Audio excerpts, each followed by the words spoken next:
Assalamualaikum warahmatullahi wabarakatuh. Perkenalkan, nama saya Rasitania Furi, NIM 221212980050. Saya akan mempresentasikan mengenai panduan observasi perkembangan kognitif, bahasa, sosio-emosional, dan moral pada mata kuliah pemahaman peserta didik dan pembelajarannya yang diampu oleh Ibu Matilda. Tujuan dari observasi ini adalah untuk mengetahui perkembangan kognitif, bahasa, sosio-emosional, dan moral peserta didik.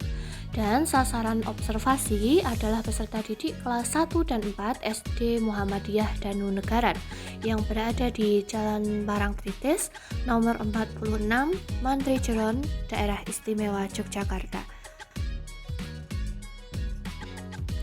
Panduan observasi ini disusun untuk mempermudah mahasiswa dalam melakukan observasi tentang karakteristik peserta didik dan pembelajarannya di kelas 4 SD. Aspek yang akan diobservasi yaitu berdasarkan aspek perkembangan fisiologis peserta didik dan psikologis yang meliputi kognitif, emosi, psikososial, moral, dan motivasi belajar. Berikut aspek yang akan diobservasi. Perkembangan yang akan diamati pertama kali adalah perkembangan fisiologis.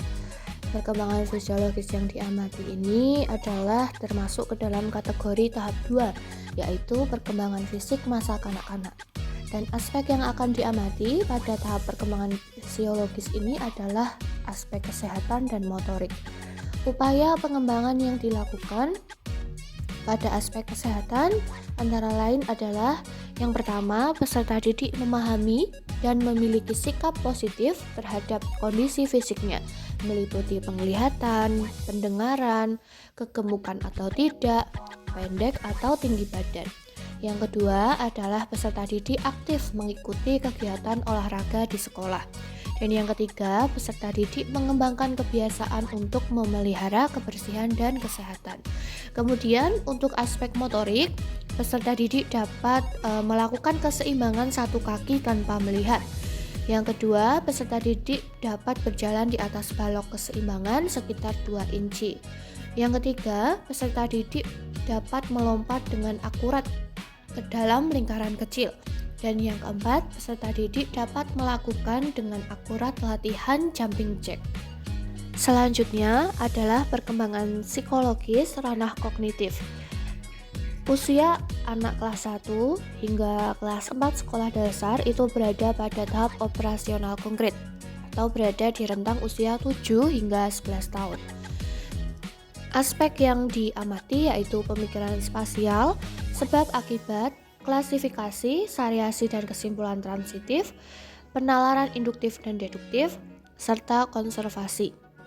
Pada pemikiran spasial, upaya pengembangan yang harus diobservasi adalah peserta didik dapat menemukan jalan menuju ke sekolah dan pulang ke rumah secara mandiri.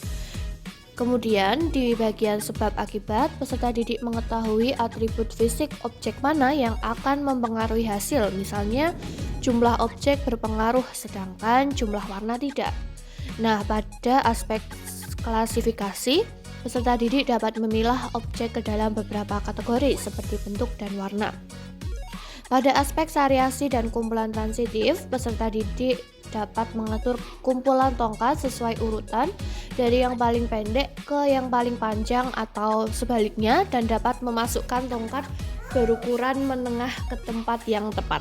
Kemudian pada aspek penalaran induktif dan deduktif, peserta didik dapat memecahkan masalah induktif maupun deduktif dan dapat mengetahui bahwa kesimpulan induktif itu memiliki tingkat kepastian yang lebih rendah dibandingkan dengan kesimpulan deduktif.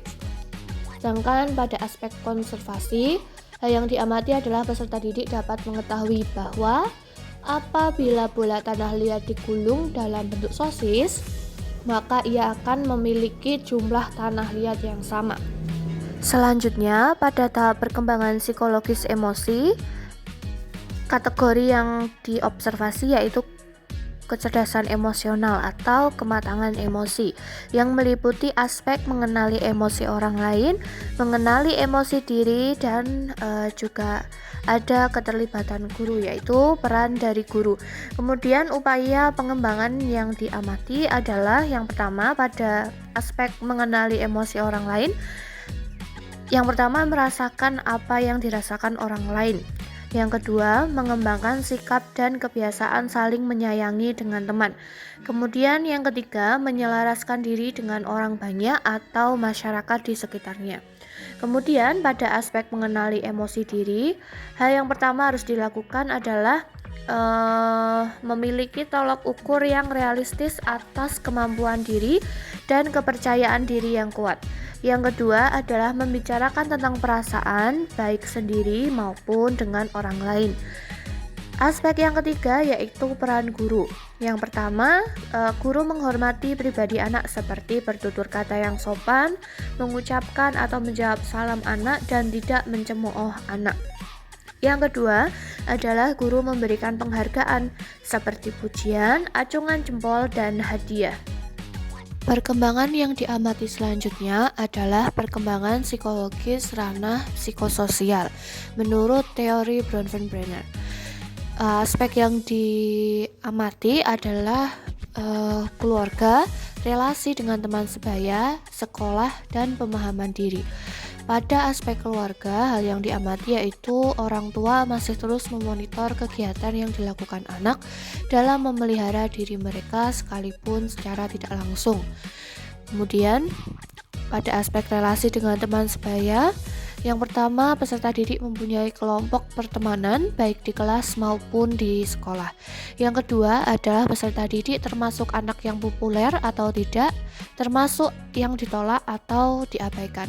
Kemudian yang ketiga adalah sekolah, yaitu mengembangkan sikap dan kebiasaan untuk menaati tata tertib dan menjelaskan alasan penerapannya. Dan kemudian pemahaman diri. Pada bagian pemahaman diri ini yang diamati adalah peserta didik memiliki cita-cita dan harapan.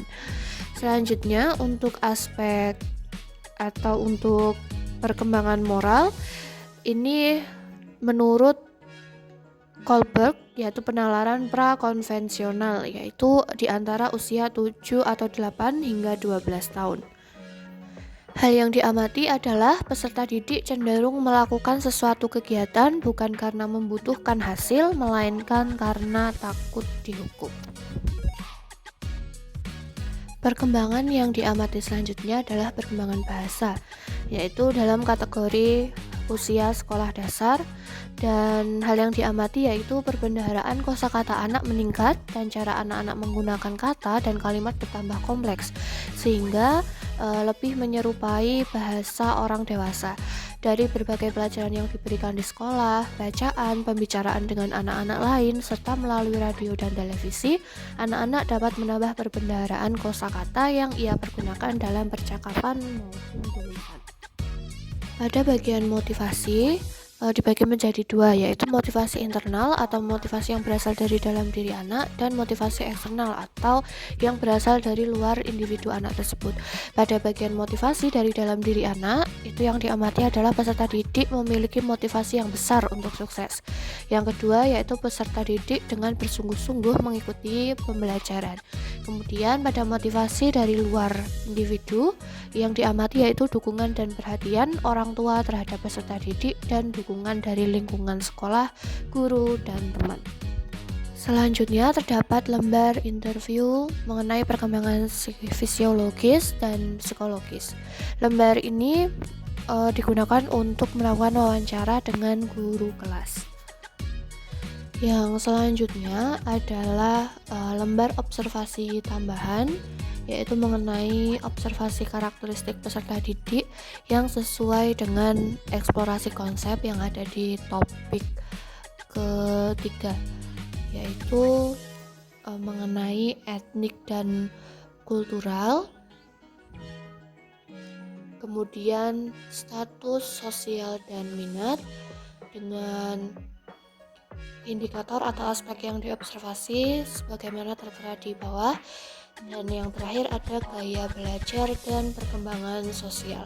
Hasil observasi dituliskan pada kolom di paling kanan.